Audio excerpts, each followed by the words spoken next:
नमस्कार। तो चुनाव, देश का सबसे बड़ा चुनाव और दुनिया का सबसे महंगा चुनाव। टीवी 9 की एक खबर का अगर हवाला लूं, तो टीवी 9 की एक खबर बता रही है कि 2024 का चुनाव दुनिया का सबसे महंगा चुनाव है। 2019 में खर्च किए गए कुल चुनावी खर्चे तकरीबन 60,000 करोड़ रुपए थे। और टीवी 9 की इस खबर का अगर हवाला लूं, तो 2024 के चुनाव में 2019 के चुनाव से दोगुने से भी ज्यादा रकम खर्च की जा रही है। 1.35 लाख करोड़ रुपया अमेरिका के चुनाव से कई गुना ज्यादा। 1.35 लाख करोड़ रुपया। पता नहीं आप इसको समझ पाएंगे कि नहीं। इसको यूं समझें कि वो खबर ये बताती है कि एक प्रत्याशी पर 1400 रुपया खर्च हो रहा है इस चुनाव में। एक प्रत्याशी, उसे कितना मिल रहा है, क्या मिल रहा है, इस पर बात करेंगे। तो लोकतंत्र का सबसे बड़ा उत्सव, लेकिन पता है आपको, इसमें 3 जगह पर मामला ऐसा फंसा कि बिना चुनाव के ही फैसला होने की दिशा में आगे बढ़ गए। लोकतंत्र होने की सबसे बुनियादी शर्त यह होती है कि हर नागरिक को वोट देने का अधिकार होता है। हर नागरिक वोट देता है और हर नागरिक के वोट की कीमत बराबर होती है, और यही संविधान हक देता है हर नागरिक को। अगर किसी को वोट देने का अधिकार है ना मिला, इस देश में इतना बड़ा संकट रहा जब से ईवीएम आई है। आजकल बीजेपी कहती है कि कांग्रेस वाले हारते हैं। प्रधानमंत्री नरेंद्र मोदी कह रहे हैं कि सुप्रीम कोर्ट ने करारा थप्पड़ मारा है जो लोग ईवीएम पर सवाल उठा रहे थे कि वीवीपैट से मिलान नहीं होगी। वही प्रधानमंत्री नरेंद्र मोदी एक बार भी अपना इतिहास पलट कर नहीं देखते। दरअसल उन्हें झूठ बोलने की आदत है, क्योंकि 2009 के चुनाव के बाद ईवीएम पर सवाल उठाने वाले सबसे शुरुआती नेता बीजेपी के ही रहे। खुद उनके राजनीतिक गुरु जिन्हें वो मानते हैं, लाल कृष्ण आडवाणी, उन्होंने ईवीएम पर सवाल उठाए थे। जीवीएल नरसिम्हा राव ने तो ईवीएम पर पूरा एक किताब ही लिख दी थी, और उन्होंने उस किताब का पूरा वो काम किया। चुनाव आयोग पर आरोप लगाते हुए लाल कृष्ण आडवाणी ने कहा कि ईवीएम की सुरक्षा की गारंटी लेता तो ईवीएम से चुनाव कराने का कोई मतलब नहीं, अगर चुनाव आयोग इस पे सुरक्षा की गारंटी नहीं लेता तो। जीवीएल नरसिम्हा राव की किताब का नाम था ईवीएम से लोकतंत्र को खतरा, और जीवीएल नरसिम्हा राव बीजेपी के बड़े नेता हैं, कई बार टिकट पर चुनाव लड़ चुके हैं, बीजेपी के मुख्य प्रवक्ता हैं। और इसलिए ये सारी चीजें एक सवालिया घेरे में पैदा होती हैं। फिर आया चंडीगढ़ अध्याय। चंडीगढ़ के मेयर के चुनाव में जब बैलेट पेपर से वोटिंग होती रही, तो बैलेट पेपर से वोटिंग में बाकायदे 8 वोट विपक्षी दलों के एक आदमी पेन से पीठासीन अधिकारी बैठकर काटता है। ऊपर से परम ब्रह्म परमेश्वर की नजर पड़ती, यानी ईवीएम का, सीसीटीवी कैमरे का। ऊपर से सीसीटीवी कैमरे की नजर पड़ती है, चोरी पकड़ा जाती है, और फिर चुनाव सुप्रीम कोर्ट बचा होता है, रद्द कर देता है। अब एक तीसरा सैंपल लोकतंत्र का देखिए, सूरत का चुनाव। सूरत में क्या होता है, उसके पहले एक एक जगह उसके पहले चले जाते हैं। खजुराहो। खजुराहो एक सीट है मध्य प्रदेश की, जो इंडिया गठबंधन में समाजवादी पार्टी के हिस्से में आती है। बड़ी सीट है। वहां पर बहुत मजबूती से वहां पर इंडिया गठबंधन की तरफ से समाजवादी पार्टी के नेता वहां पर चुनाव लड़ रहे होते हैं, और बीजेपी से उस सीट पर बीजेपी के प्रदेश अध्यक्ष विष्णु दत्त शर्मा वहां चुनाव मैदान में थे। रिटर्निंग ऑफिसर ने सपा प्रत्याशी मीरा यादव के नामांकन पत्र में 2 कमियां निकाल दी। पहली, फॉर्म के साथ लगी मतदाता सूची प्रमाणिक नहीं है, यानी पुरानी है, जबकि ये उसी समय चेक होना चाहिए। जो रिटर्निंग ऑफिसर बैठा होता है, फॉर्म सामने जाता है, एक एक चीज को देखता है। कोई कमी होती है तो तुरंत प्रत्याशी को बताया जाता है कि ये ठीक करिए, इसको ये ठीक करके ले आइए, या इसको बदलिए। नहीं बदला गया। बाद में नामांकन रद्द करने के समय पहली कमी बताई गई कि प्रामाणिक नहीं सूची, आप अपनी सूची से मिलान कर लेते। दो जगह हस्ताक्षर करना था लेकिन केवल एक जगह पर हस्ताक्षर हुआ और ये दो बहाने बना करके खजुराहो में समाजवादी पार्टी की प्रत्याशी मीरा यादव का नामांकन रद्द कर दिया गया और इंडिया गठबंधन ने फिर यहां पर अपना प्रत्याशी कोई और दूसरा था नहीं। हालांकि वहां उन्होंने कोशिश की है कि ऑल इंडिया फॉरवर्ड ब्लॉक के कैंडिडेट को वहां पर समर्थन दे दिया, लेकिन जो लड़ाई थी वो तो खत्म हो गई भाई, क्योंकि आपने पहले समय रहते तो ये काम किया नहीं। और जब वहां पर ये खजुराहो में प्रत्याशी का नामांकन रद्द हो गया तो बीजेपी के प्रदेश अध्यक्ष की जीत तो सुनिश्चित हो जाएगी ना। तो एक तो खेल यहां हुआ। सूरत में क्या हुआ? सूरत में बीजेपी के मुकेश दलाल को निर्विरोध विजेता घोषित कर दिया गया।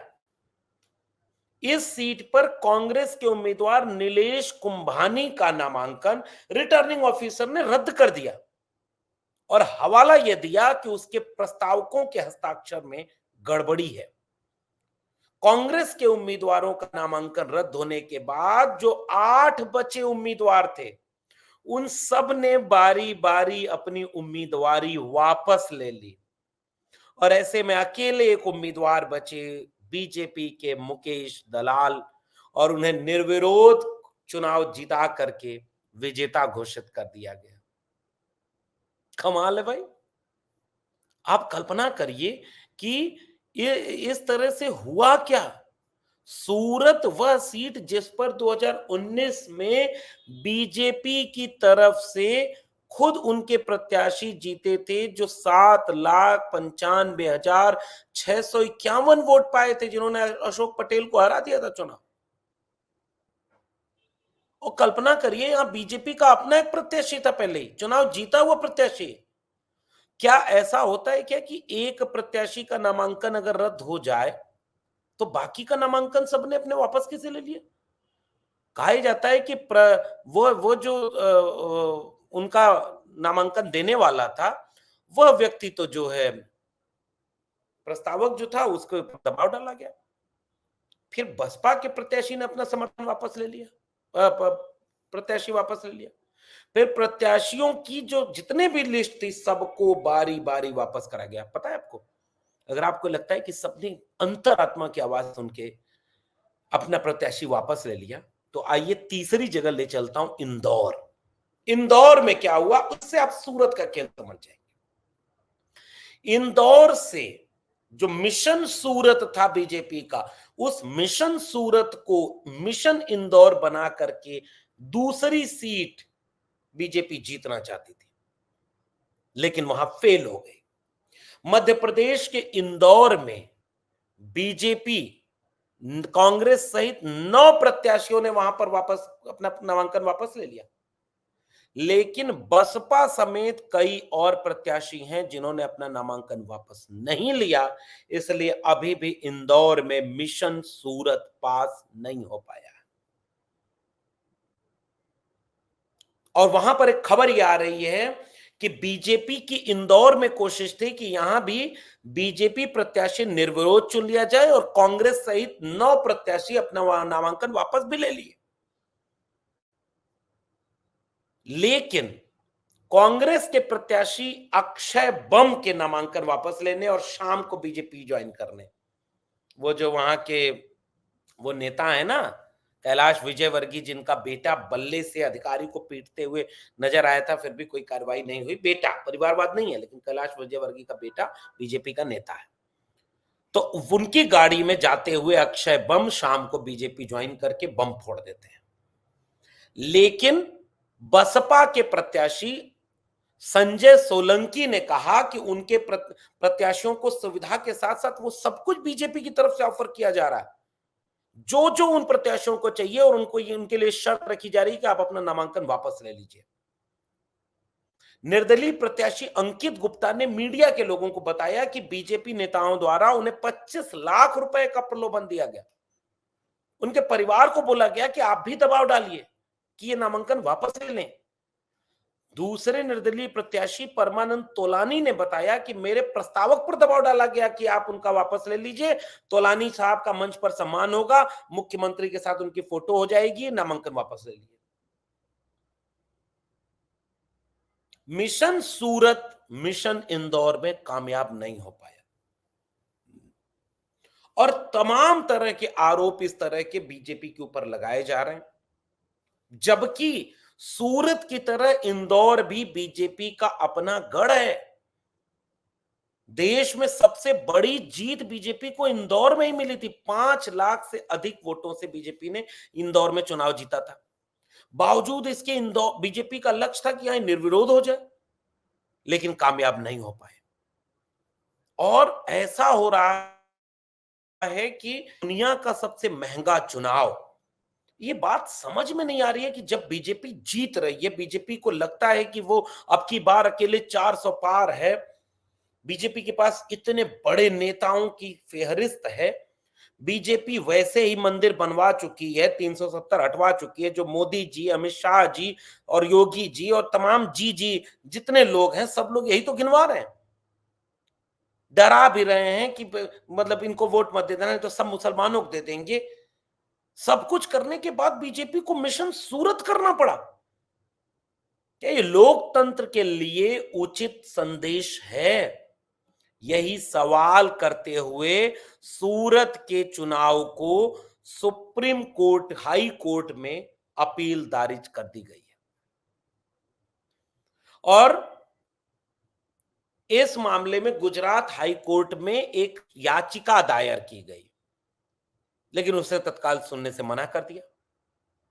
बार एंड बेंच में छपी एक रिपोर्ट के मुताबिक गुजरात हाई कोर्ट के मुख्य न्यायाधीश सुनीता अग्रवाल ने कहा कि याचिकाकर्ता ने जो पीआईएल दायर की है वह चुनाव से संबंधित है और यह जनहित याचिका के दायरे में नहीं आती। उन्होंने कहा कि यदि आप चुनाव के मामले में जनहित याचिका दायर करेंगे तो हम विचार कैसे करेंगे। मुख्य न्यायाधीश सुनीता अग्रवाल ने कहा कि अगर कोई उम्मीदवार निर्विरोध निर्वाचित होता है तो वह भी उसी के बराबर है जो चुन करके आया। तो सूरत में मतदाता की तरफ से पेश हुए वकील ने कोर्ट में कहा कि वोटर्स के पास निगेटिव वोटिंग का भी ऑप्शन होता है, जो सूरत के मतदाताओं को नहीं दिया गया। और नीलेश कुंभानी को विसंगतियों के चलते नामांकन रद्द कर दिया गया और बचे हुए प्रत्याशी वापस ले लिए और मुकेश दलाल जीत गए। यह सीधे सीधे यह आरोप लगाया गया कि भाई इस तरह से तो आप लोकतंत्र का ही गला घोट रहे हैं। और इन सब के बीच में एक खबर यह भी आती है कि सुप्रीम कोर्ट यह मामला सूरत में दोबारा चुनाव कराने के लिए सर्वोच्च न्यायालय में याचिका दायर कर दी गई है। लेकिन एक सवाल बतौर नागरिक आपका, हमारा, इस देश के हर मतदाता का बनता है। ये mission Khajuraho, mission Surat, mission Chandigarh mayor election, mission Indore, ये क्या है? बीजेपी आरोप लगा रही है कि कांग्रेस अपने नेताओं को अपने साथ नहीं ले पा रही है। कौन जानता है कि नेताओं के साथ क्या होता है? कौन जेल के डर से? अरे भाई, क्या अजीत पवार किसकी वजह से चले गए? अच्छा, कोई भ्रष्टाचारी हो, बलात्कारी हो, प्रज्वल रेवन्ना, प्रधानमंत्री नरेंद्र मोदी कह रहे हैं उनको पड़ा एक एक वोट, बीजेपी को मजबूत करेगा, मोदी जी को मजबूत करेगा। और पता चला है कि 3,000 मामले महिलाओं से बलात्कार के, शोषण के, प्रज्वल रेवन्ना, और उसको बीजेपी टिकट देकर चुनाव लड़ा रही। और सवाल पूछा जा रहा तो कह रही कांग्रेस दोषी है, क्योंकि कांग्रेस बाहर भागने दे उसको, क्योंकि कांग्रेस के कर्नाटक में सरकार है। हद है, मतलब आपकी नैतिकता कहां गई? मान लीजिए कांग्रेस ने नहीं पकड़ा बलात्कारी को, तो बीजेपी ज्वाइन करा के मोदी जी उसकी कैंपेन करेंगे।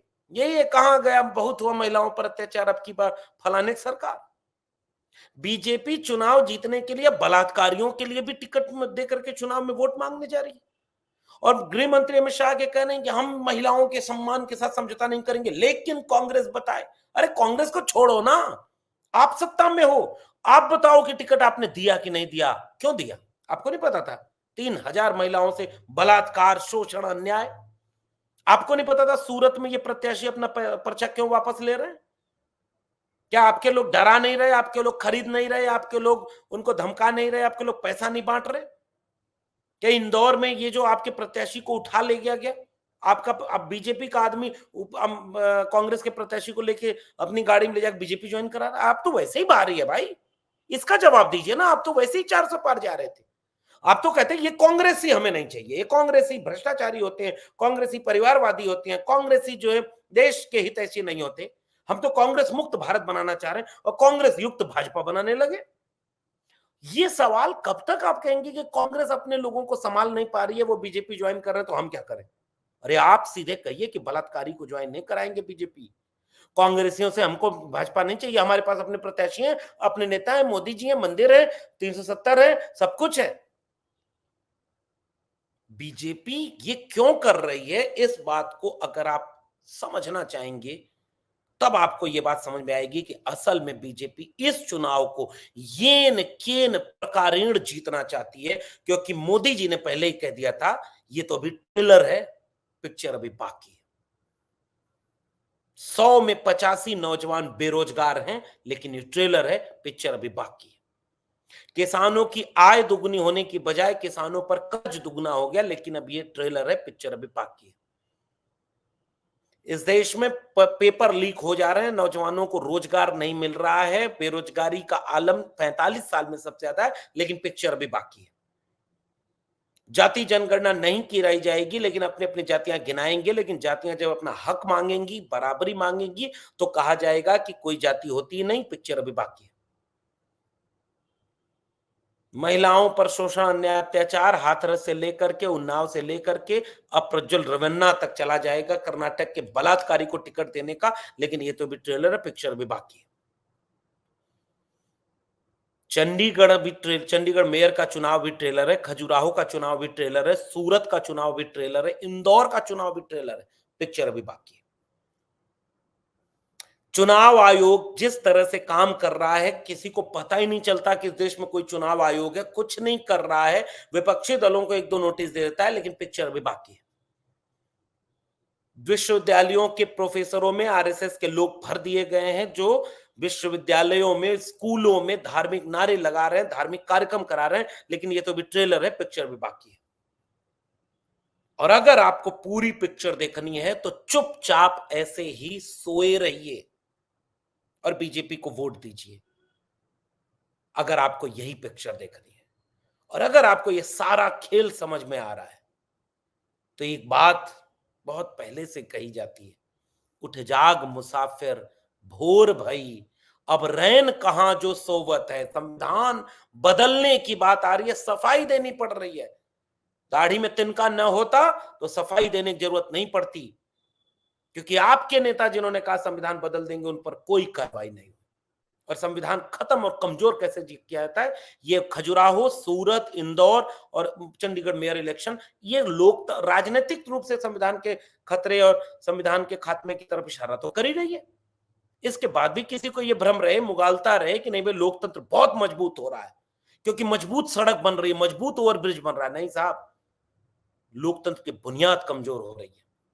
और अगर ये सब देख करके आपको कुछ समझ में आता है, तो आप ही के लिए एक बात जगाने के लिए, चुनाव के बीच में दुनिया का सबसे महंगा चुनाव, 60,000 करोड़ रुपए का चुनाव 2019 का था, 1.35 लाख करोड़ रुपए का चुनाव हो रहा है। और फिर भी चुनाव में सूरत हो रहा है, इंदौर हो रहा है, खजुराहो हो रहा है। इसके बाद लोकतंत्र बचेगा क्या?